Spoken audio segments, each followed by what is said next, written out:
자동차 정비기능사 2013년 5회차 1번부터 20번 진행하겠습니다. 1번 다음 중 EGR 밸브의 구성 및 기능 설명으로 틀린 것은 1번 배기가스 재순환 장치, 2번 연료 증발가스를 억제시키는 장치, 3번 질소산화물 발생을 감소시키는 장치, 4번 EGR 파이프, EGR 밸브 및 서머 밸브로 구성되어 있다. EGR 시스템은 낙스를 저감하는 장치입니다. 틀린 걸로는 연료 증발가스를 발생시키는 장치고요. 연료 증발가스 발생을 감소시키는 거는 저희 차콜 캐니스터가 있고, 그 다음에 여기에 PCSV 밸브까지 같이 들어가는 겁니다. 2번 전자제어 차량 인젝터가 갖춰야 될 기본 요건이 아닌 것은 1번 정확한 분사량, 2번 내부식성, 3번 기밀 유지, 4번 정확값은 무한대일 것. 답은 4번 정확값이 무한대라는 거는 저희가 이렇게 어떤 회로가 있으면, 이렇게 돼 있는 회로가 있으면은 이 회로가 연결돼 있지 않고 중간이 끊긴 거를 이제 끊겼을 때를 이제 무한대로 보는 거죠. 그래서 답은 4번. 3번 과급기가 설치된 엔진에서 장착된 센서로서 급속 및 증속에서 ECU로 신호를 보내주는 센서는 1번 부스터 센서, 2번 노크 센서, 3번 산소 센서, 4번 수온 센서. 요거 답은 1번이고요. 이게 부스터죠. 그러니까 압력 센서라고 합니다. 부스터 센서라고도 하고요. 또는 압력 센서라고도 합니다. 다음 4번 화물 자동차 및 특수 자동차의 차량 총 중량은 몇 톤을 초과해서는 안 되는가? 1번 20톤, 2번 30톤, 4번 40톤, 4번 50톤. 그래서 특수 차량이죠. 특수 화물 및 특수 자동차는 이제 40톤이고요. 요거 쉽게 갈 수 있는 게 바퀴가 기본적으로 이렇게 4개가 있다라고 치면은요. 그냥 승용차 기준으로 또 이렇게 볼게요. 승용차 기준으로 보면은 바퀴가 4개입니다. 그래서 여기 윤중은요 5톤을 초과하면 안 되고요. 여기 축중은 10톤을 초과하면 안 됩니다. 그리고 차량 총 중량은 이제 20톤을 추가하면 안 되고요. 그 다음에 요거 같은 경우는 승합 자동차입니다. 승합 자동차로 보시면 되고, 그 다음에 여기 있는 화물차나 특수 차량 같은 경우는 40톤을 증가하면 안 된다. 쉽죠? 5, 10, 20 두 배씩. 그러니까 차량 바퀴 하나당 5kg면 5kg, 5톤, 5톤, 5톤, 5톤 이렇게 생각하시면 좀 편하겠죠. 다음 5번 자동차가 24km/h의 속도로 가속하여 60km/h의 속도를 내는데 5초 걸렸다. 평균 가속도는, 또 이 가속도죠. 가속도라고 하면 일단 단위만 봐도 미터/세크 자승입니다. 미터/세크 자승이기 때문에요. 일단 요거 문제를 푸실 때는요, km/h를 일단 미터/세크로 다 환산을 해 주셔야 됩니다.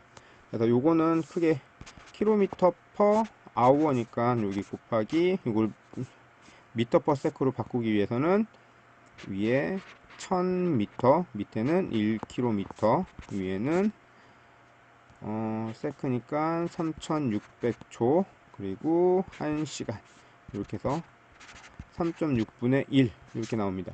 그러니까 요거를 얘를 3.6으로만 나눠주시면 되고요. 그래서 24km는 계산하시면 6.6m/s가 되는 거고, 60km는 16.6m/s입니다. 그래서 이렇게 먼저 m/s로 먼저 수정을 하시고요.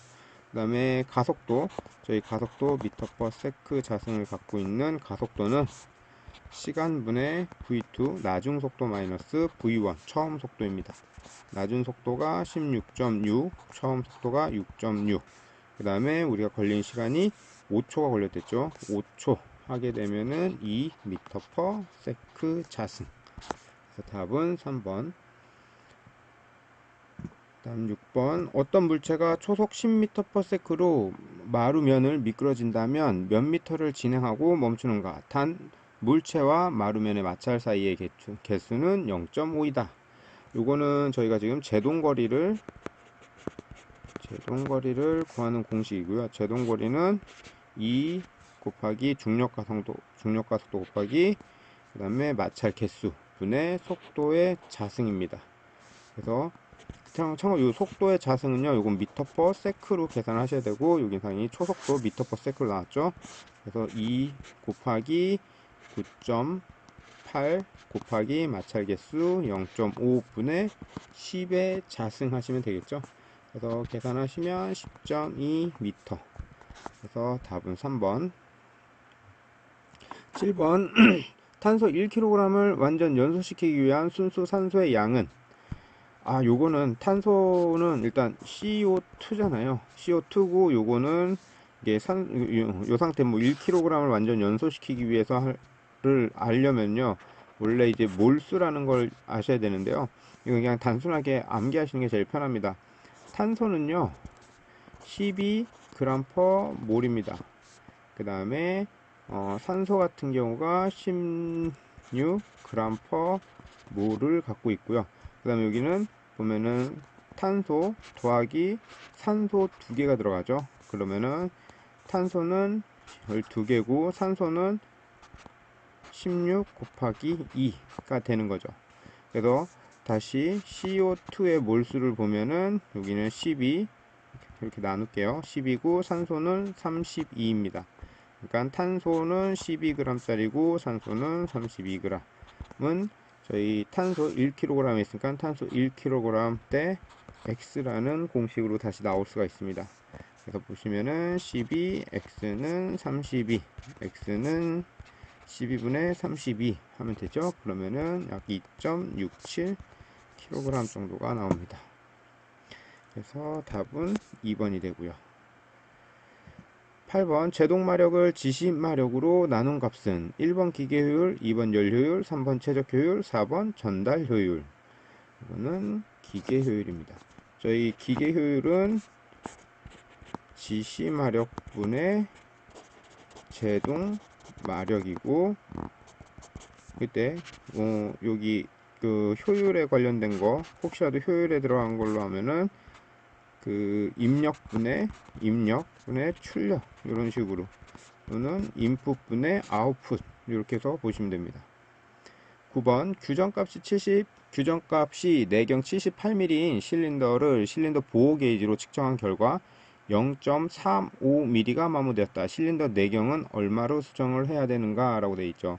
요거 아시기 전에, 여러분들 계산하시기 전에 반드시 아셔야 되는 게 실린더 내경이 70mm 이하냐 또는 70mm 이상이냐에 따라서요. 70mm 이하 같은 경우는 1.25까지 수정을 할 수 있고요. 70mm 이상은 1.50mm까지 수정이 가능합니다.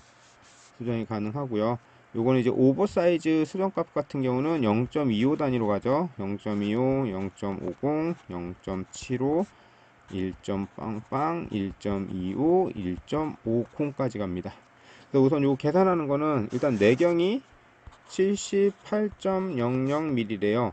그 다음에 측정한 거가 0.35mm 더하기 0.35mm는 78.35mm만큼의 측정값이 나왔습니다. 그러면 여기에 뭘 하느냐, 더하기 진원 절상량 해서 0.2mm를 더 더해줍니다. 이 0.2mm를 더하면은 78.55가 되죠. 그래서 여기서 보면은 0.25 단위로 지금 이렇게 늘어났죠. 0.25 단위로 늘어났습니다. 요게 더하기 78.00 더하기 0.25 하면은 78.25mm로 수정, 78.50, 78.75 이렇게 쭉 나갈 수가 있겠죠.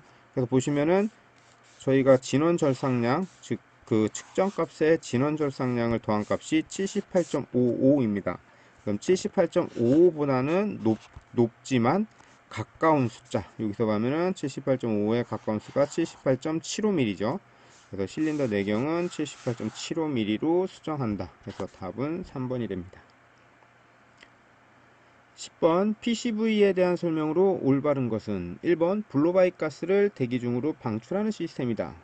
2번 고부하 때는 블로바이 가스가 공기청정기에서 헤드 커버 내로 공기가 도입된다. 3번 흡기다기관이 부합일 때 크랭크 케이스에서 헤드 커버를 통해 공기청정기로 유입된다. 4번 헤드 커버 안에 블로바이 가스는 부하와 관계없이 서지 탱크로 흡입되어 연소된다. 올바른 거기 때문에 답은 4번이 됩니다. PCV는 이렇게 엔진이 있으면 여기 피스톤이 있고 여기서 연소실에서 나온 미연소 가스 HC 가스입니다. HC 가스가 크랭크 케이스 내에 차고요. 크랭크 케이스 내에 있으면 이게 다시 냉각수 통로나 뭐 오일 통로들을 타고 가진 않는데요. 이게 실린더 헤드 쪽에서 보시면 이제 오일이 흘러 내려가는 부분이 있습니다. 말 그대로 리턴 되는 부분인데 이제 그런 구멍들을 통해서 실린더 헤드 커버로 HC 가스가, 즉 미연소 가스가 이동을 하고요. 이 이동된 미연소 가스는 이제 흡기 쪽으로 흡기 쪽으로 들어가서 이제 연소실로 가서 이제 연소가 되는 거죠. 그래서 답은 4번이 됩니다.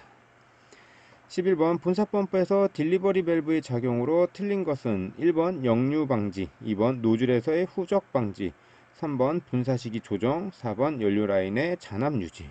그 딜리버리 밸브는 이 기계식 디젤 분사 펌프 중 독립식 펌프입니다. 독립식 펌프에 사용되는 거고요. 이거는 역류 방지, 후적 방지, 잔압 유지고, 분사 시기 조정 같은 경우는 타이머가 하고 있습니다. 그래서 답은 3번.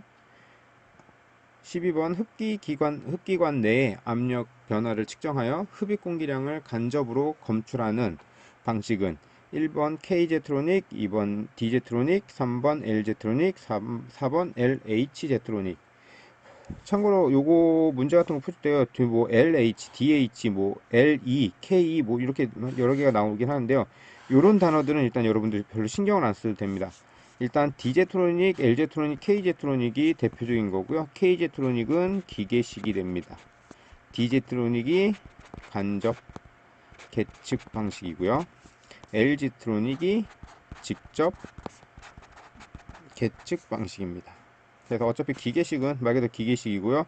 이제 전자재로 넘으면서 D나 L인데, 간접은 맵 센서 또는 맵 N 이렇게 넣어서 스피드 덴시티 방식. 간접 계측 방식 같은 경우는 이제 질량 유량이냐 최적 유량이냐. 그래서 질량 유량은 열선 열막을 말하고요.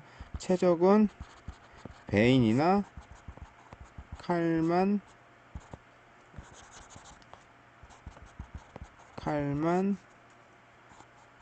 와류를 말합니다. 그래서 여기는 흡입 공기량을 즉 간접으로 계측하는 거기 때문에 D제트로닉.